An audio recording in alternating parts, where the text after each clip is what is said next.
Ini udah mulai, ayo. Oke, mulai ya. Assalamualaikum warahmatullahi wabarakatuh. Selamat malam teman-teman. Di sini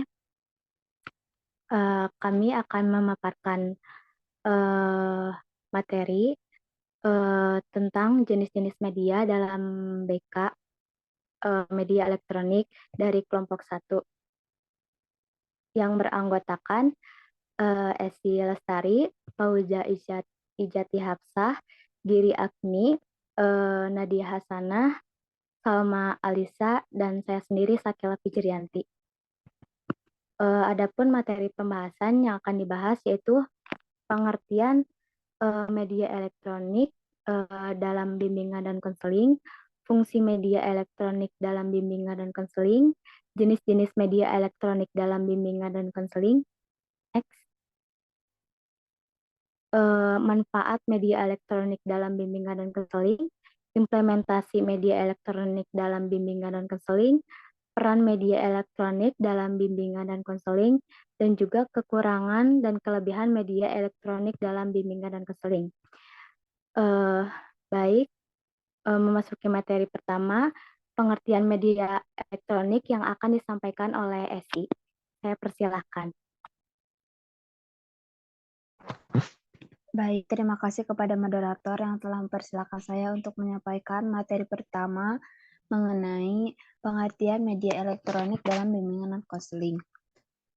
Media berasal dari bahasa Latin, yaitu medius, dan merupakan bentuk jama dari kata medium. Nah, yang secara harfiah merupakan tengah, perantara, atau pengantar. Nah, para ahli mendefinisikan bahwa media ini sebagai perantara antara pengirim dengan penerima pesan maupun informasi. Nah, istilah media ini sering juga diartikan sebagai sarana yang digunakan untuk berkomunikasi, nah seperti majalah, koran, radio, televisi, dan lain-lain. Istilah media juga sering diartikan sebagai teknologi. Nah, teknologi ini berasal dari bahasa Latin, itu tekne dan atau art, yang memiliki makna keterampilan maupun skill. Nah, yang dapat diperoleh dari pengalaman, studi, atau observasi. Nah, hal ini jika dikaitkan dengan bidang pendidikan, maka kata teknologi ini merupakan perluasan konsep tentang media bahwa teknologi ini tidak hanya berputar di dalam benda saja, tetapi mengandung arti sikap, perubahan, organisasi, serta manajemen yang berhubungan dengan penerapan ilmu. Nah, dalam bimbingan dan konseling ini terdapat dua komunikasi yang dapat digunakan, yaitu komunikasi secara langsung dan komunikasi yang secara tidak langsung. Nah, komunikasi secara langsung ini merupakan komunikasi yang dapat dilakukan menggunakan dengan cara bertatap muka.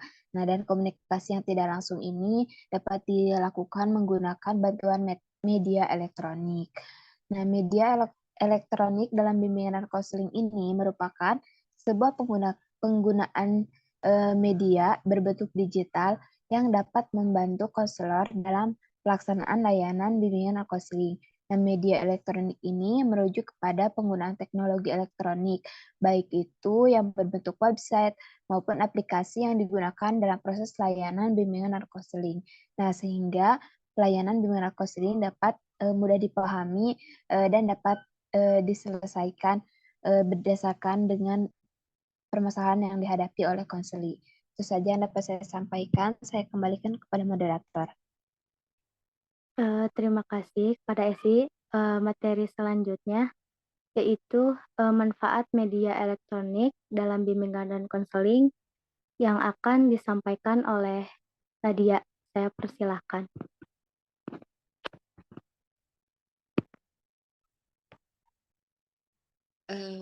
Maaf yang manfaat sama Fauza atau siapa ya? Soalnya aku fungsi. Uh, uh, Diralat, mohon maaf, yang akan disampaikan oleh Fauza.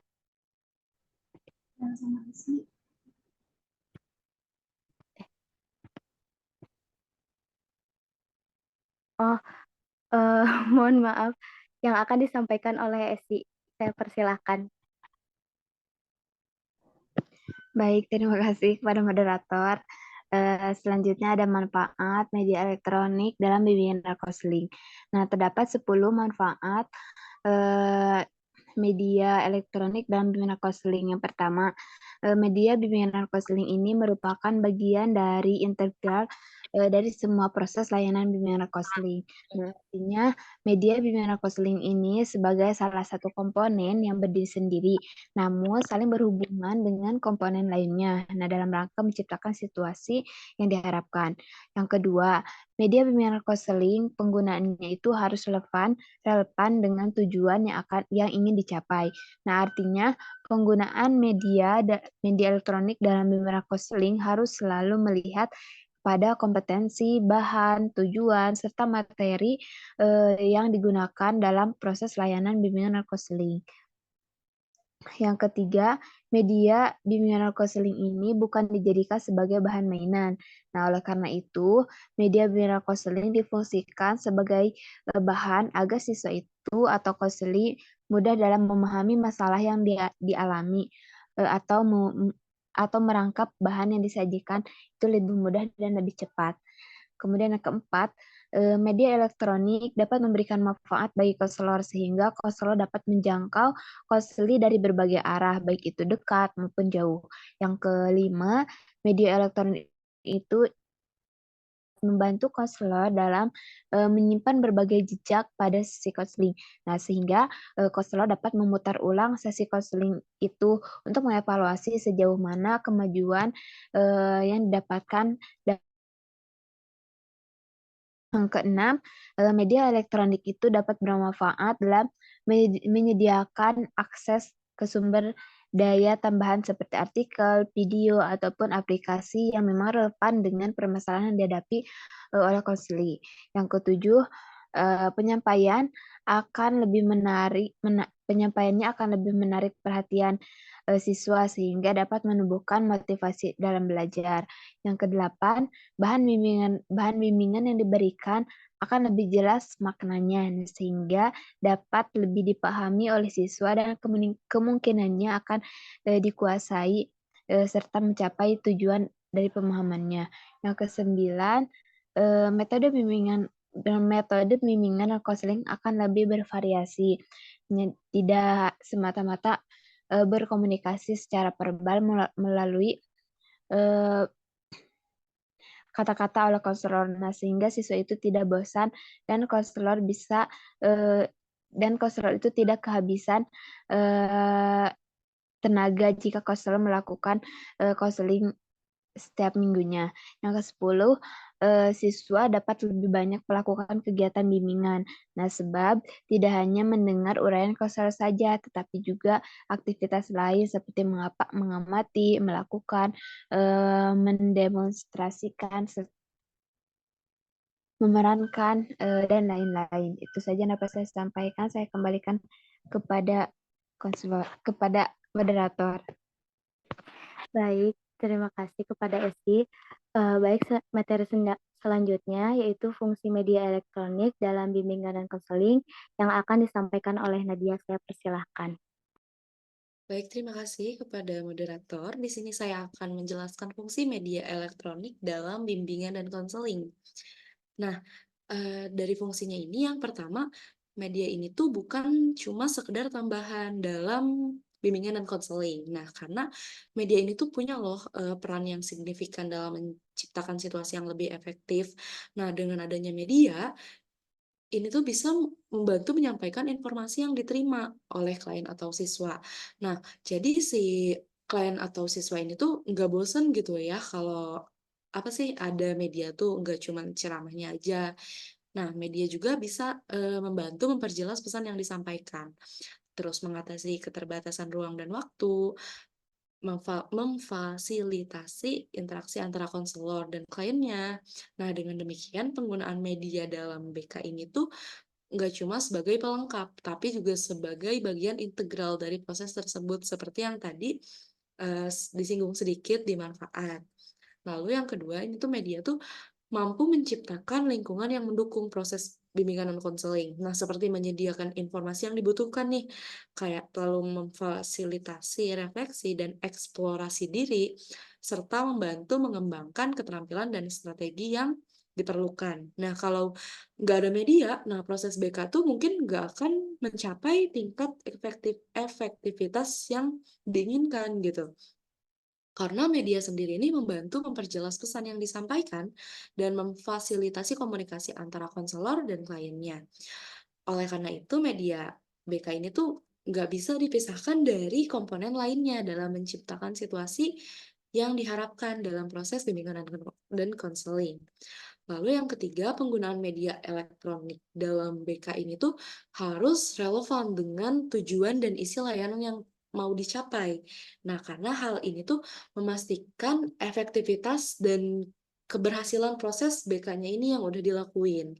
Nah, pemilihan media yang tepat dan sesuai dengan tujuannya dan materi BK ini tuh bakal ngebantu meningkatkan keterlibatan kliennya, lalu memperjelas konsep yang ingin disampaikan, lalu meningkatkan pemahaman kliennya terhadap materi yang dibahas.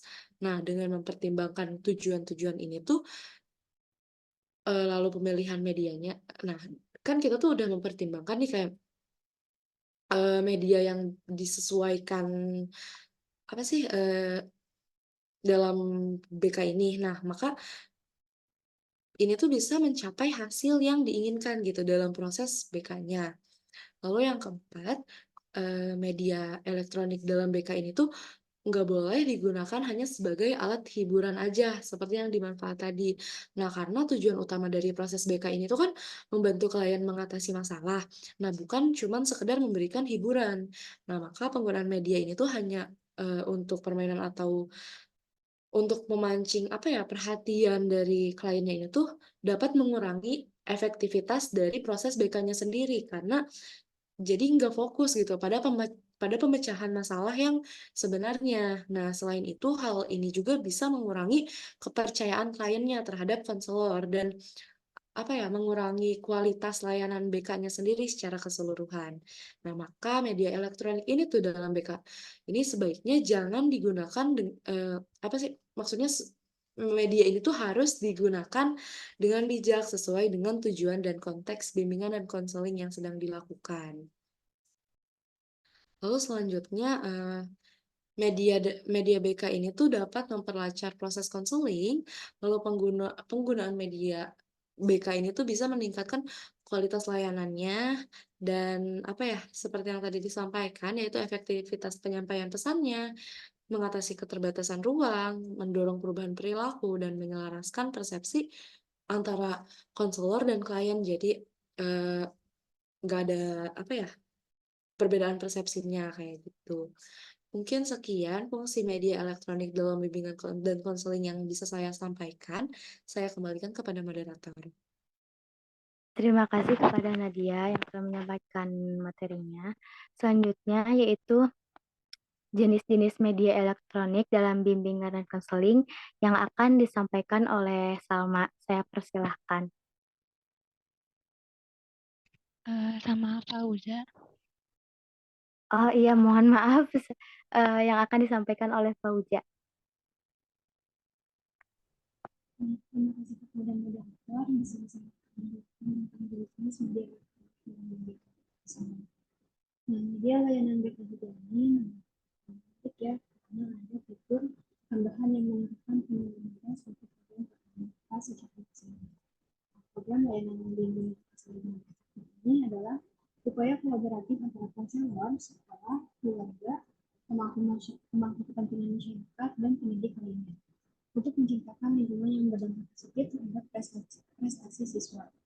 Nah, tentunya di zaman di mana kita mempunyai akses terhadap informasi dan perangkat digital untuk mendukung program layanan mereka.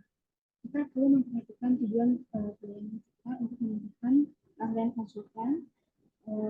Konsultan juga perlu memahami kemampuan teknologi.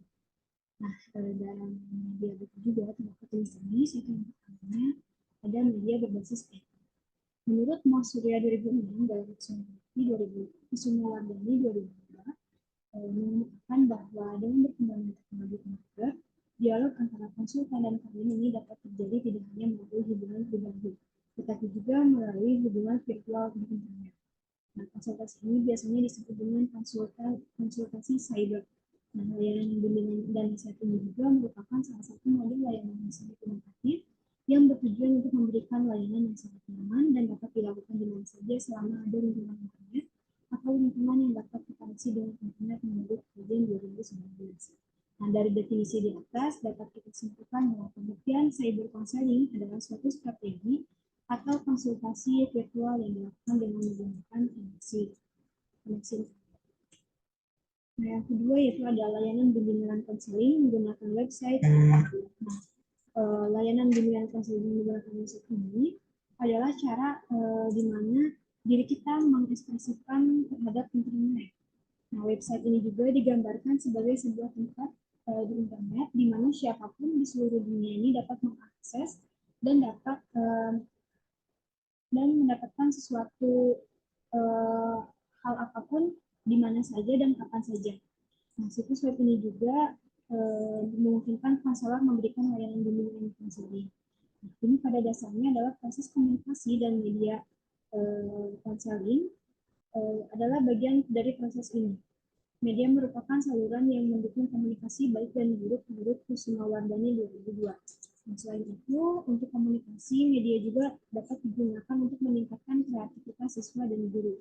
Nah, dengan menggunakan media BK, siswa dapat berpikir lebih kritis terhadap permasalahan yang berkaitan dengan studi atau pembelajaran, dan juga memiliki akses terhadap layanan informasi profesional terkait orientasi dan bimbingan. Nah, layanan ini juga tentu saja memerlukan situs web atau web sendiri untuk tersedia online di internet. Nah, jenis layanan yang diperoleh melalui website ini biasanya merupakan layanan informasi. Contoh media layanan yang berbasis web itu diperlukan pada artikel pengembangan papan permainan sebagai media dalam presentasi. Media-media tersebut juga tidak hanya membantu siswa, tetapi juga guru mengembangkan kreativitasnya dalam mengembangkan metode dan materi pembelajaran. Nah, yang ketiga yaitu ada Bamboozle. Game ini di mana guru bimbingan konseling ini bisa merancang game yang sesuai dengan game yang diinginkan atau menggunakan game-game yang sudah tersedia di web manapun. Dan yang keempat itu ada melalui telepon.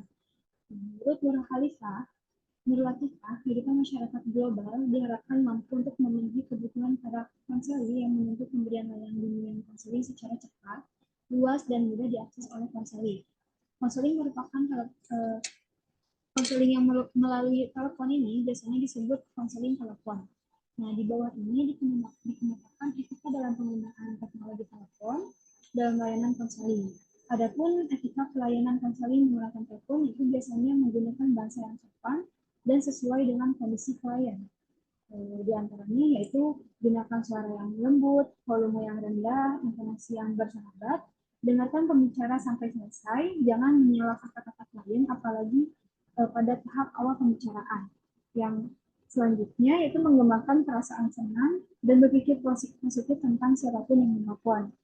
Lalu catat hal-hal yang perlu diperhatikan, memfokuskan pembicaraan dengan mengefektifkan penggunaan media komunikasi, selalu mengakhiri pembicaraan dengan persiapan untuk melakukan hubungan komunikasi selanjutnya. Nah, jenis selanjutnya yaitu ada presentasi multimedia. Menurut Mayer 2009, mendefinisikan multimedia sebagai presentasi materi dengan menggunakan kata-kata sekaligus gambar-gambar yang dimaksud dengan kata di sini adalah materinya disebutkan dengan verbal form atau bentuk verbal. Nah, pada awalnya, istilah multimedia ini bukan dari komputer, melainkan dari teater. Pertunjukan yang menampilkan lebih dari satu medium disebut dengan pertunjukan multimedia. Namun, dengan seiringnya berjalannya waktu, multimedia pun menggunakan komputer untuk mendapatkan output yang jauh lebih kaya. Manfaat dari multimedia ini juga beragam, karena memang multimedia ini juga sangat bermanfaat. Nah, multimedia ini juga merupakan kombinasi yang terdiri dari teks, seni grafik, bunyi, animasi, dan video yang diterima oleh pengguna melalui komputer. Nah, multimedia juga dapat diartikan sebagai pengguna beberapa media yang berbeda untuk menggabungkan dan menyampaikan informasi dalam teks, audio, animasi, dan video. Selanjutnya itu ada rekaman video. Menurut Azhar Arsyad 2011, menyatakan bahwa rekaman video merupakan gambar-gambar dalam frame di mana frame ini diproyeksikan melalui lensa proyektor secara mekanis, sehingga pada layar terlihat gambar hidup. Video merupakan salah satu jenis media audiovisual yang dapat menggambarkan suatu objek yang bergerak bersama-sama dengan suara alami atau suara yang sesuai. Nah, kemampuan video ini melukiskan gambar hidup dan suara memberikan daya tarik tersendiri. Video juga dapat menyajikan informasi, memaparkan proses, menjelaskan konsep-konsep yang rumit, mengajarkan keterampilan, meningkat atau memperpanjang waktu, atau mempengaruhi sikap. Nah, dalam layanan bimbingan dan konseling ini, media rekaman video biasanya digunakan untuk kegiatan psikodrama, sosial drama, simulasi bimbingan pribadi sosial, dan belajar dan karir. Yang ketujuh yaitu ada layanan bimbingan konseling berbasis email. Email ini merupakan cara baru untuk berkomunikasi secara cepat dan efektif melalui surat elektronik di internet. Sudah tentunya untuk dapat menjalankan hal ini, maka konselor dan siswa harus mempunyai alamat email masing-masing. Dalam upaya membuat email ini, bisa dibuat pada alamat Yahoo dengan alamat www.yahoo.com atau di Google dengan alamat www.gmail.com atau jenis layanan yang bisa diupayakan lewat email yaitu layanan konsultasi. Nah, layanan konseling berbasis email ini akan sangat berguna dalam upaya menemukan hubungan kehangatan antara konselor dengan siswa, terutama bagi siswa atau konseling yang malu untuk bertatap muka secara langsung. Nah, melalui layanan ini, setidaknya sejak awal sudah tercipta suatu keakraban yang selanjutnya dapat dilangsungkan dalam proses konseling di sekolah sesuai dengan kesepakatan yang sudah dibuat.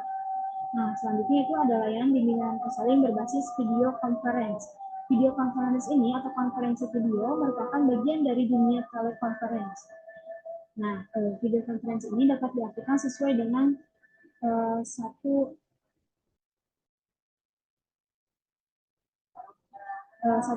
suku kata yaitu video atau video conference. Maka video conference adalah bentuk video atau audio visual yang merupakan komunikasi dengan menggunakan audio dan video sehingga terjadi pertemuan di tempat yang berbeda-beda. Bentuk layanan bimbingan konseling ini biasanya diupayakan yaitu layanan konsultasi, layanan informasi, layanan konseling individual, layanan konseling kelompok, beserta layanan lainnya sehingga bisa dikembangkan oleh masing-masing konselor dan sesuai dengan kebutuhan konseling.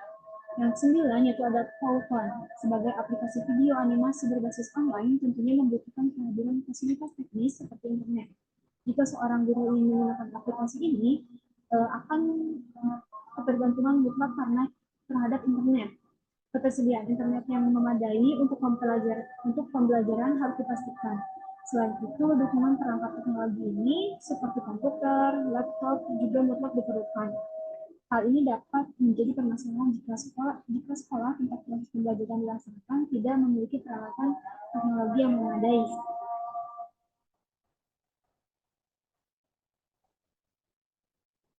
Lalu jika seorang guru ingin memberikan tugas yang dilengkapi media aplikasi PowerPoint ini, maka harus dilakukan secara berkelompok. Kendala lain juga terkait dengan waktu penggunaan adalah waktu penggunaan yang singkat dan terbatas memerlukan penjelasan yang sangat kompleks, membuat video itu tidak cukup. Bahkan saat menggunakan aplikasi video, animasi PowerPoint sangat sederhana, padahal sebenarnya tidak meski sangat rumit. Namun jika guru dan siswa ingin menggunakan media pembelajaran tersebut, setidaknya harus memiliki keterampilan pengguna dengan perangkat teknologi seperti komputer, laptop, dan internet. Hambatan lain juga dapat mencegah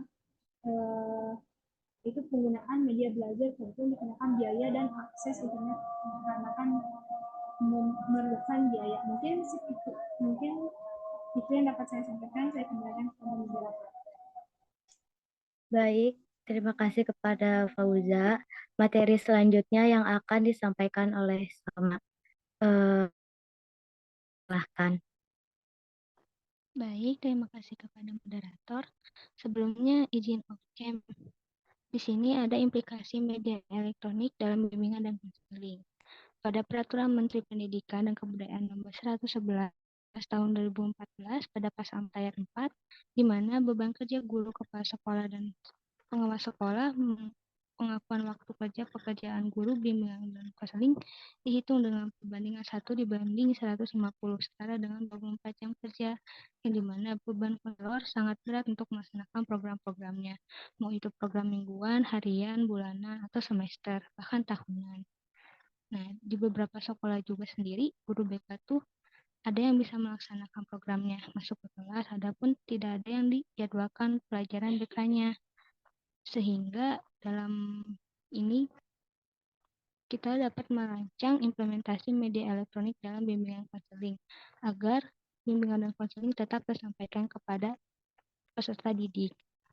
Nah, adapun implikasinya dalam melakukan media elektronik dalam bimbingan konseling, yang pertama, identifikasi kebutuhan dan karakteristik siswa dengan melakukan asesmen awal, yang dimana dari asesmen awal ini kita akan mengetahui permasalahan apa saja yang dialami oleh siswa-siswanya.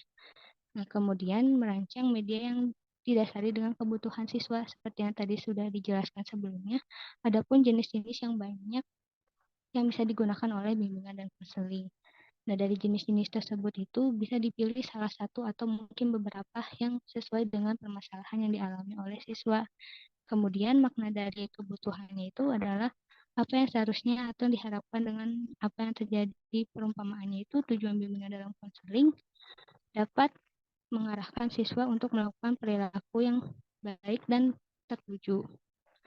Nah, di sini pun dijelaskan bahwa ada kriteria yang perlu dipenuhi dalam penyusunan media ini, yaitu sahih atau valid, signifikan, bermanfaat, dan dapat dipelajari dan menarik minat. Terus mengembangkan alat pengukuran keberhasilan ketika memberikan layanan BK berbasis media elektronik ini, apakah sudah tercapai atau belum tercapai, sehingga dibutuhkan alat pengukur hasil layanan bimbingan konseling. Dari implementasi media elektronik juga membutuhkan pengukuran bahwa media ini tuh sahih dan valid dalam melakukan kegiatan yang dilakukan oleh guru konselor. Sehingga adapun contoh penerapan media elektronik ini beberapa sekolah seperti e-karir, terus Tepotun, terus game bombasmen, itu bisa sekali digunakan oleh guru BK. Mungkin sekian dari saya kembalikan kepada moderator. Baik, materi selanjutnya yang akan disampaikan oleh saya sendiri, peran media elektronik dalam bimbingan dan konseling. Dukungan layanan ini dapat diperoleh dari tersedianya data yang akurat, yang sepertinya untuk saat ini sangat tepat apabila data tersebut didapatkan dari sistem komputasi agar bisa bertahan dan diterima oleh masyarakat, maka bimbingan dan konseling harus dapat disajikan dalam bentuk yang efisien dan efektif, yaitu dengan menggunakan ICT atau Information and Communication, atau dengan kata lain harus melibatkan teknologi informasi, khususnya teknologi informasi dalam bimbingan dan konseling. Nah, pada ICT ini konseling mengarah pada pengembangan media konseling. Selain itu juga dapat dilakukan secara tatap muka ataupun jarak jauh.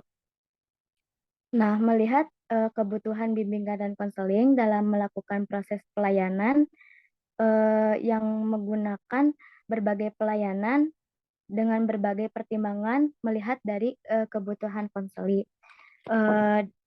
Next, materi selanjutnya yang akan disampaikan oleh Giri, saya persilahkan.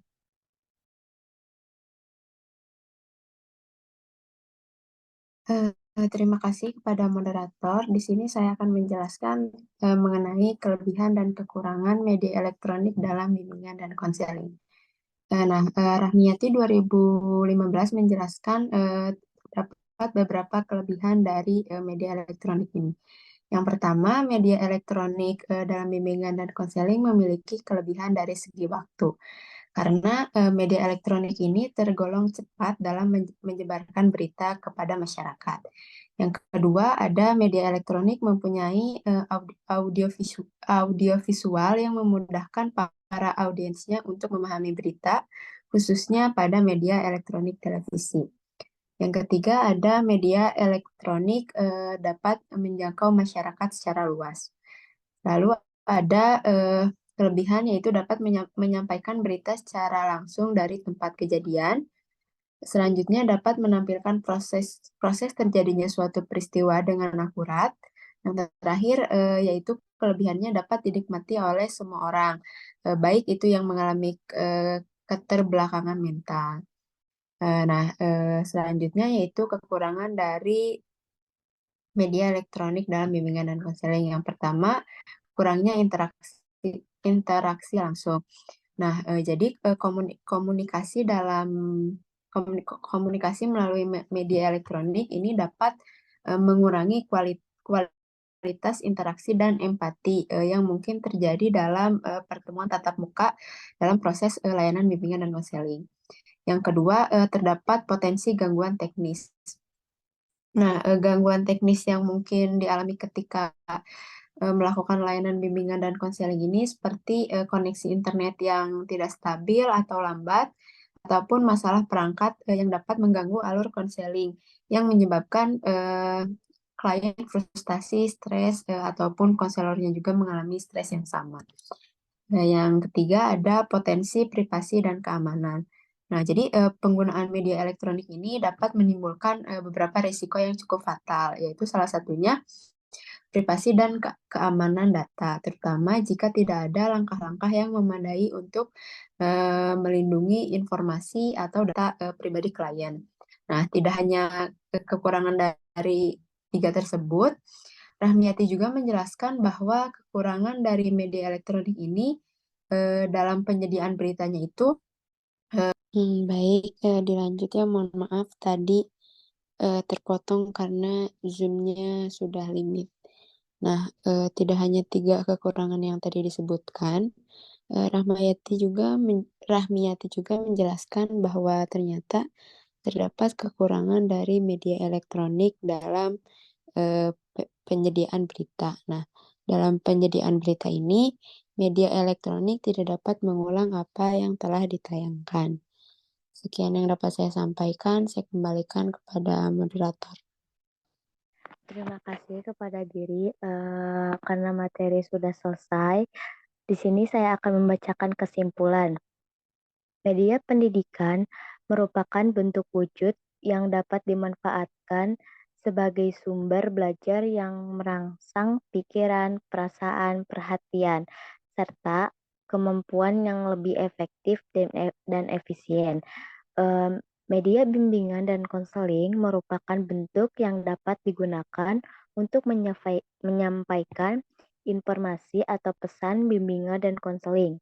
Media elektronik bimbingan dan konseling merupakan penggunaan media berbentuk digital yang dapat membantu konselor dalam pelaksanaan layanan bimbingan dan konseling.